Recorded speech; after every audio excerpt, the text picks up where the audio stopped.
Selamat pagi Pak, selamat pagi juga untuk teman-teman sekalian. Perkenalkan, nama saya Maria Francisca Bulu, NIM 1703030042, kelas A semester 7 reguler pagi. Di sini saya akan membahas materi dari mata kuliah kajian seminar masalah-masalah sosial yang berjudul tentang keadilan sosial dipertimbangkan kembali, di mana masalah ketepatan yang tepat dalam teori keadilan David Marda. Yang pertama yaitu masalah ketepatan yang tepat dalam teori keadilan, di mana masalah keadilan sosial telah menjadi inti filsafat politik Anglo-Amerika sejak penerbitan A Theory of Justice pada tahun 1971 dalam karya John Rawls. Untuk sebagian besar periode ini, filsuf politik menanggapi karya Rawls dengan baik, menghasilkan satu teori keadilan demi satu, masing-masing lebih abstrak, rumit, dan hipotesis daripada yang terakhir. Tetapi metode perubahan ahli teori seperti Michael Sandel dan Michael Walzer sekarang berpendapat bahwa Rawls dan para penirunya terlalu ambisius dalam upaya mereka untuk menerbitkan penjelasan sistematis tentang keadilan sosial itu, di mana hasilnya kata mereka adalah sebuah literatur yang steril, apolitik, dan akademis dalam arti kata yang paling buruk. Tentu saja serangan ini pada gilirnya memicu pembelaan terhadap gaya filosofis Rawls dan debat yang hidup, di mana meski agak tidak fokus, buku ini membahas inti dari debat itu, seberapa tepat kita harus berhadapan dalam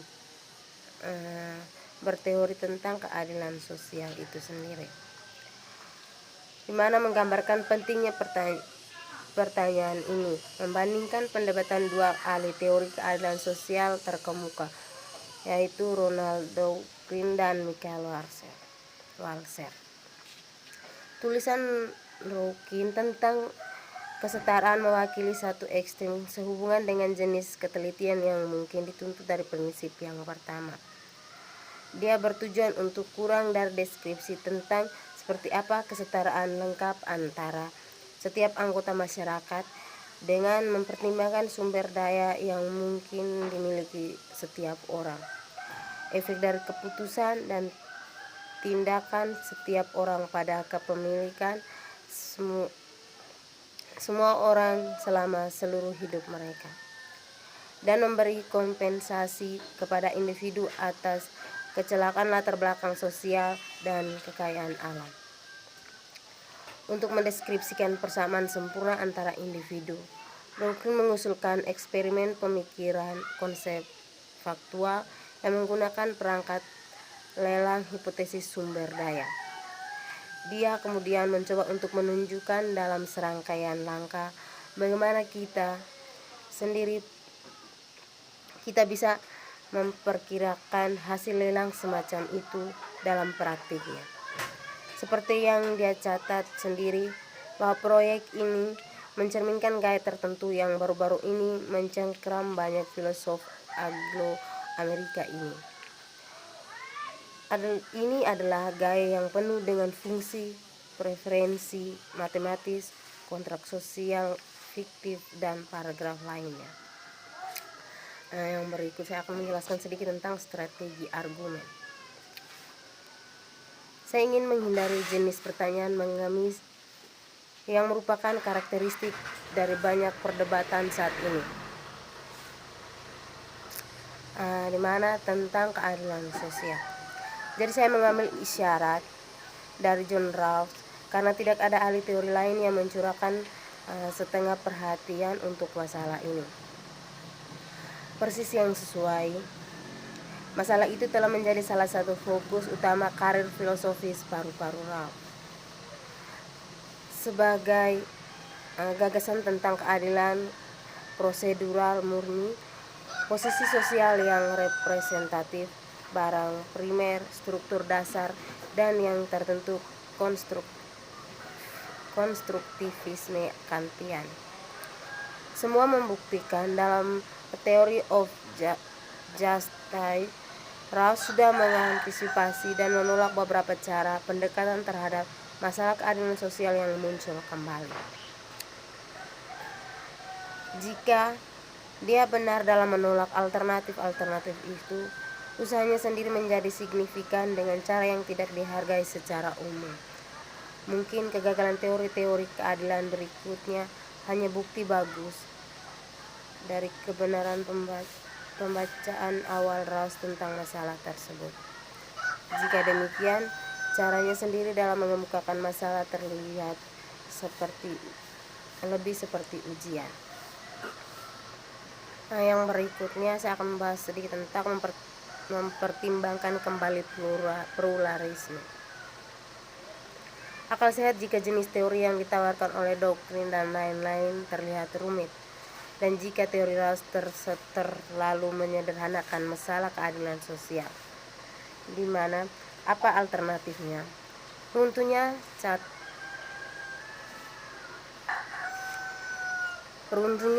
catatan Rawls dan teori keadilan alternatif baru-baru ini membawa kita kembali akhirnya ke pluralisme yang masuk akal. Meskipun pluralisme telah diletakkan jauh di tempat lain, ada beberapa alasan untuk berpikir bahwa ia membutuhkan pembelaan yang lebih baik daripada yang diterima selama ini. Yang pertama, pada pluralis sering gagal untuk menggunakan alternatif substantif yang ditawarkan oleh para pengkritik mereka, sebagaimana diilustrasikan oleh pertukaran yang tercatat sebelumnya.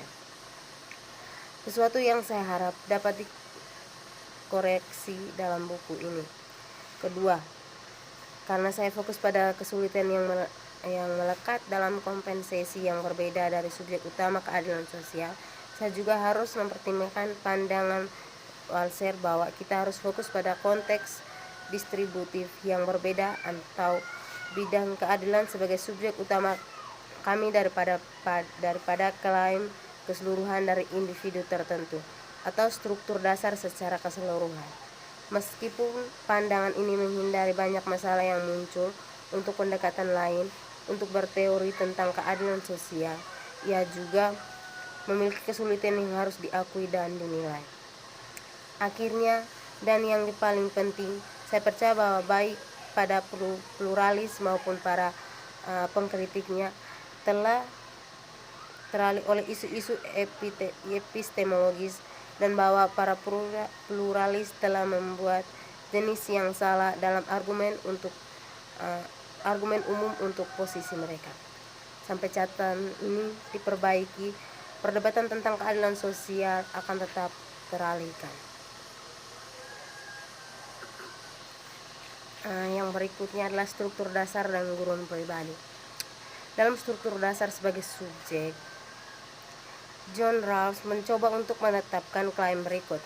Yang pertama, bahwa begitu kita menganggap para pihak dalam kontrak sosial sebagai orang yang bermoral, bebas dan setara, maka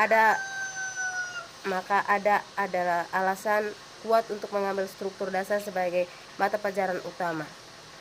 Terus yang kedua, mengingat ciri-ciri khusus dari struktur ini, kesepakatan awal dan syarat-syarat pembuatannya harus dipahami dengan cara khusus yang membedakan kesepakatan ini dari yang lainnya. Yang ketiga, melakukan hal ini memungkinkan pandangan Kant untuk memperhitungkan sifat sosial yang mendalam dari hubungan antar manusia, dan akhirnya bahwa sementara elemen besar keadilan prosedural murni beralih ke prinsip keadilan, prinsip-prinsip ini harus mewujudkan bentuk ideal untuk struktur dasar, mengingat proses kelembagaan yang sedang berlangsung harus dibatasi dan hasil akumulasi dari transaksi individu terus disesuaikan. Dalam bab ini saya membalik urutan pertimbangan ini dan pertama-tama mencoba menjelaskan berbagai cara di mana Rawls menawarkan teori keadilan prosedur murni. Dengan demikian memperjelas pernyataannya bahwa prinsip-prinsip keadilan harus mewujudkan bentuk ideal bagi masyarakat. Struktur dasar. Selanjutnya saya mencoba menunjukkan mengapa Rawls berfokus pada prinsip-prinsip lembaga dengan mempertimbangkan beberapa masalah yang muncul ketika kita malah menganggap prinsip-prinsip gurun personal sebagai fundamental. Saya berpendapat bahwa ciri-ciri khas dari struktur dasar, terutama peran sentra yang dimainkan oleh pasar, mengesampingkan prinsip-prinsip gurun ekonomi individu sebagai titik awal untuk mengevaluasi keseluruhan rancangan institusi sosial. Akhirnya saya mempertimbangkan mengapa seorang seperti Rawls harus berasumsi bahwa pihak-pihak dalam kontrak sosial itu bebas dan setara dan terkait dalam hal tujuan bersama yang khusus, yaitu mengamankan kondisi yang diperlukan untuk pelaksanaan kekuatan moral mereka secara efektif.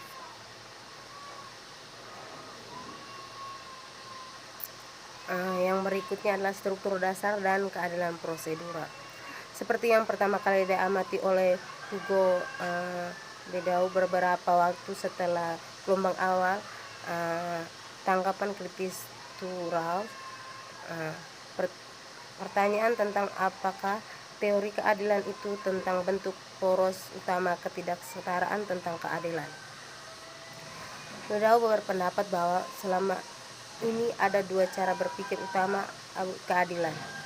Secara tradisi, ahli teori politik telah memperhatikan keadilan distributif, prinsip-prinsip yang mengatur alokasi persediaan barang biasa pada individu. Akan tetapi, belakangan ini mereka prihatin dengan keadilan sosial, prinsip-prinsip yang mengatur rancangan lembaga-lembaga ekonomi dan politik dasar, yang menjadi latar belakang munculnya klaim-klaim individual. Bedau berpendapat bahwa konsepsi keadilan yang kedua ini unik ketika pertama kali muncul dalam karya Rawls, dan karena pentingnya perbedaan ini belum sepenuhnya dihargai. Banyak kritik yang ditunjukkan kepada Rawls tidak penting, meskipun Bedau benar tentang pentingnya perbedaan awal ini. Saya yakin dia terlalu menekankan kebaruan pandangan Rawls.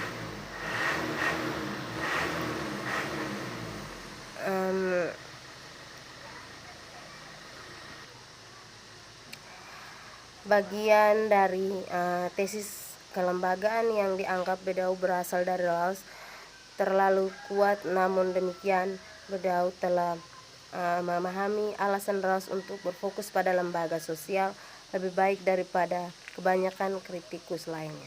Untuk alasan ini, pertimbangan interpretasi Bedau akan berfungsi sebagai pengantar yang berguna untuk gagasan tentang struktur dasar. Yang berikutnya saya akan menjelaskan tentang struktur dasar dan gurun pribadi sebagai kriteria kemungkinan keadilan sosial. Sekarang setelah kita memiliki pemahaman yang lebih baik tentang apa artinya mengatakan bahwa struktur dasar adalah subjek pertama keadilan, apa yang membuat pandangan ini masuk akal?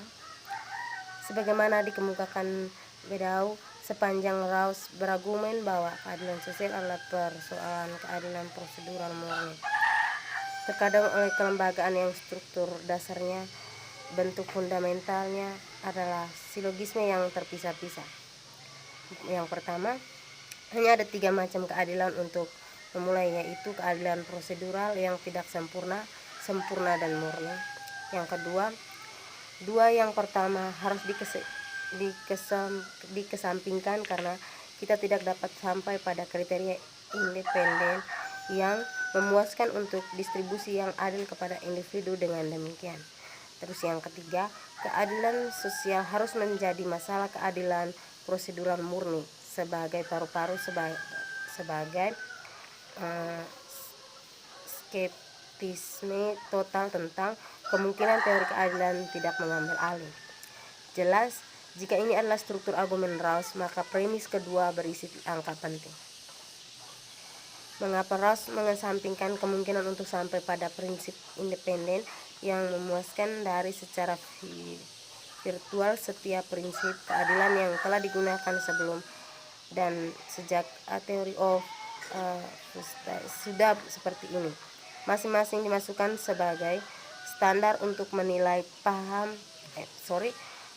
menilai saham distributif secara independen dari proksi yang memproduksinya. Sayangnya klaim Rawls begitu luas sehingga menjadi jawaban yang memuaskan. Untuk pertanyaan ini tidak bisa diberikan sekaligus, namun kami dapat memberikan setidaknya sebagian dari jawaban dengan mempertimbangkan alasan Rawls untuk menolak prinsip-prinsip gurun pribadi. Ini adalah tempat obvious untuk memulai karena prinsip gurun menawarkan alternatif paling jelas untuk adilan prosedural umum.